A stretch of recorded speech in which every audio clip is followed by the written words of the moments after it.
মাত্র 2 পিস ইলিশ মাছ দিয়ে যে এত সুন্দর একটা রেসিপি বানানো যায় না দেখলে বুঝতেই পারবে না। হাই গাইস, সাগনিক ব্লগে আরও একটি নতুন রেসিপি নিয়ে তোমাদের সামনে হাজির হয়েছি। দেখতে যতটা লোভনীয়, খেতে কিন্তু তার থেকেও সুন্দর। একবার যদি এই রেসিপিটা বানিয়ে খাও, ইলিশ মাছ এলে বারবার এই রেসিপিটা বানাতে ইচ্ছা করবে। ইলিশ মাছের অনেক রেসিপিতে তোমরা খেয়েছো, বাট এইটা কখনো খেয়েছো কি না আমাকে কিন্তু অবশ্যই কমেন্টে জানাবে। মাঝে মধ্যে আমাদের বাড়িতে ইলিশ মাছ এলে 2-1 পিস মাছ কিন্তু বাড়তি থেকেই যায়, তো সেই মাছটা তো পুরো পরিবারের জন্য হয় না। তাই দেখো, আজকে আমি 2 পিস মাছ দিয়ে পুরো পরিবারের জন্য রান্নাটা করব। আর বিশ্বাস করবে না, রান্নাটা করার পর সবাই ভীষণ ভালো খেয়েছে, আর সবাই এত প্রশংসা করেছে যে সে কি আর বলবো। এমনকি আমার ছোট ছেলেটাও কিন্তু এই রান্নাটা খুব পছন্দ করেছে। বেশি কিন্তু খাটুনি নেই, একটা মশলা দিয়েই পুরো রান্নাটা হয়ে যাবে। তো চলো দেখে নিই তার জন্য কী কী লাগছে। প্রথমে দেখো, ওই যে লেজার দিকে যে দুটো মাছ ছিল সেই দুটো মাছের পিস আমি নিয়েছি। এই দুটো মাছ অবশিষ্ট ছিল, আর ছিল না। আর দেখো, কুমড়ো শাক নিয়েছি। কুমড়ো শাকের নরম পাতাগুলো একটা ছোট একটা বড় নিয়েছি।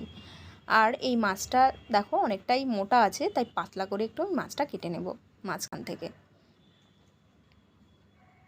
দুটো মাছ তো আর কাউকে দেওয়া যাবে না, তাই মাছটা এইভাবে কেটে নিলে 4টা পিস বেরিয়ে যাবে এখান থেকে। এখন দেখো, হালকা একটু উষ্ণ গরম জলে আমি কুমড়ো শাকগুলো ডুবিয়ে দিই।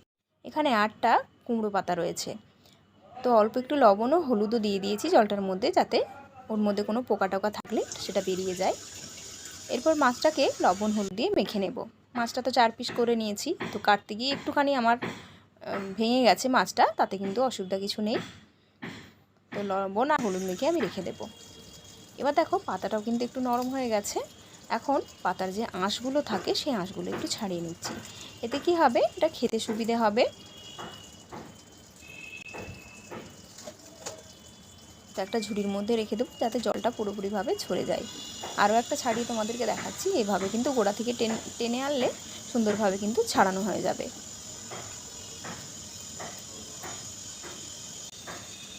তো শাকগুলো রেডি হয়ে গেছে, একটা ঝুড়ির মধ্যে রেখে দিলাম জলটা ঝরানোর জন্য। এখন মাছটাকে ম্যারিনেট করে নেব।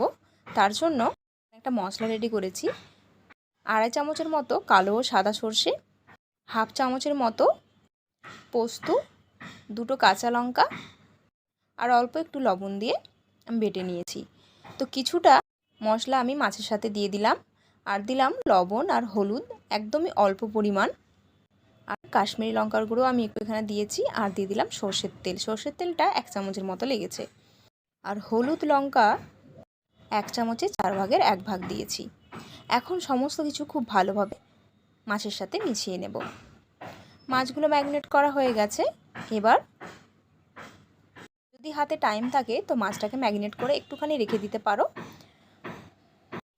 এবার দেখো, একটা বড় কুমড়ো পাতা প্রথমে বিছিয়ে তার মধ্যে ছোট একটা কুমড়ো পাতা দিয়ে একটা মাছ আমি এখানে দিয়ে দিলাম, আর মশলাটাও একটু চারিপাশে লাগিয়ে নিলাম। তারপর এখানে দিয়ে দেবো একটা কাঁচা লঙ্কা। এবার পাতাটাকে মুড়ে নেব। যেভাবে আমরা পাতুরি বানাই সেভাবে মুড়ে নিতে হবে। তোমরা তোমাদের পছন্দ মতো মুড়ে নিতে পারো, শুধু খেয়াল রাখতে হবে যেন মশলাটা না বেরিয়ে যায়। এবার দেখো, একটা টুথপিকের সাহায্যে আমি গেঁথে দিচ্ছি যাতে খুলে না যায়। তোমরা চাইলে সুতো দিয়ে বেঁধে নিতে পারো। তো আরও একটা আমি তোমাদেরকে দেখাচ্ছি। তো এটা আমি অন্যভাবে মুড়ছি। দেখো, প্রথমে একটা বড় পাতা দিয়ে তার উপর ছোট পাতা দিয়ে দিয়েছি, আর পাতাগুলো অবশ্যই নরম পাতা নিতে হবে। এবার মাছটা দিয়ে মশলাটা চারিপাশ থেকে লাগিয়ে ওপর থেকে একটা লঙ্কা দিয়ে এভাবে দেখো, গোড়াটা প্রথমে ফোল্ড করে তারপর এদিক থেকে ফোল্ড করে দিলাম। এবার একটা টুথপিক দিয়ে এটাকে সেট করে নেব। ব্যাস, একদম সুন্দর রেডি হয়ে গেছে। তো পাতুরিগুলো সব রেডি করে নিয়েছি। এখন চলে যাব রান্নাতে। কড়াইটা খুব ভালো করে গরম করে নিয়ে এখানে সর্ষের তেল দিয়ে দিলাম 3 চামচের মতো। তেল গরম হয়ে গেলে এখন যে পাতুরিগুলো রেডি করে রেখেছিলাম সেগুলো এখানে দিয়ে দেব।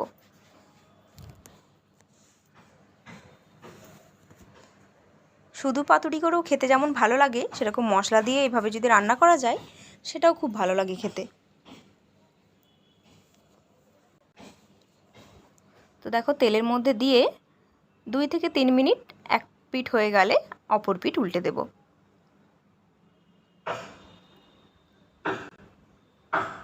একটু ভাজা হয়ে গেলেই কুমড়ো পাতাটা একদম মাছের মধ্যে সেট হয়ে যাবে, তখন আর খুলে যাওয়ার ভয় থাকবে না। তো অপর পিঠটাও 2-3 মিনিট রান্না করে নিয়ে তারপর এখানে মাঝখানে দেখো আমি 1 চামচের মতো কালো জিরে ও 3টে কাঁচা লঙ্কা চিড়ে দিয়ে দিলাম। তো গোটা মশলাটা একটুখানি ভেজে নেব। যখন দেখবে কালো জিরের সুন্দর একটা মিষ্টি গন্ধ আসছে, তখন দিয়ে দিতে হবে যে পেস্টটা বাকি ছিল সেটা। তো আমি হাফ সেখানে দিয়েছিলাম আর হাফ এখন ইউজ করছি। এবার 1 চামচে 4 ভাগের 1 ভাগ দিয়ে দিলাম লঙ্কার গুঁড়ো, সম পরিমাণ দিয়ে দিলাম হলুদের গুঁড়ো আর টেস্ট অনুসারে লবণ। যেহেতু মিষ্টি কুমড়ো তাই আমি অল্প একটু মিষ্টি দিলাম, তোমরা চাইলে এটা স্কিপও করতে পারো। মশলার সাথে পাতুরিগুলো খুব ভালো করে কষিয়ে নিয়ে যখন তেল ছেড়ে আসবে চারিপাশ থেকে, তখন দিয়ে দেবো পরিমাণ অনুযায়ী জল। তো এই রান্নাটা একটু গামাখা হবে, তাই বেশি জল দিয়ে ঝোল করার কোনো দরকার নেই। তো দেখো এখানে আমার হাফ কাপ জল লেগেছে। তো আঁচটাকে কমিয়ে রেখে ঢাকা চাপা দিয়ে 5 থেকে 6 মিনিট রান্না করে নিলাম। তারপর ঢাকা খুলে আবারও অপর পিঠ উল্টে দিয়ে 5 মিনিটের মতো রান্না করে নেব।